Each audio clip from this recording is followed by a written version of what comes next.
हथौड़ा लेकर आओ सबके लिए। अगर आपको तोड़ना है तो कुछ और तोड़ दीजिए। तुम्हारी सील तोड़ूं? रंडी समझ रहे हैं ना, रंडी से थोड़ा कम समझ रहे हैं।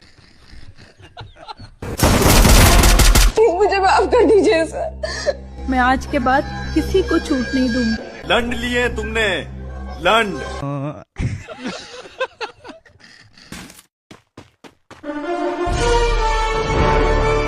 क्या आप लेटे लेटे महीने के लाखों कमाना चाहते हैं? क्या? पलट के लेटिए, मैं कस्टमर लेके आ रहा हूँ। मतलब वो अलग ही लेवल का बंदा था। तेरी माँ की चूत। यही है वो डाकू रंडी।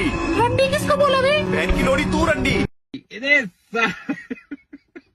रंडी रंडी मादक चौथ रंडी हूँ क्या साले? तेरी माँ की चूत रंडी भैंचोद।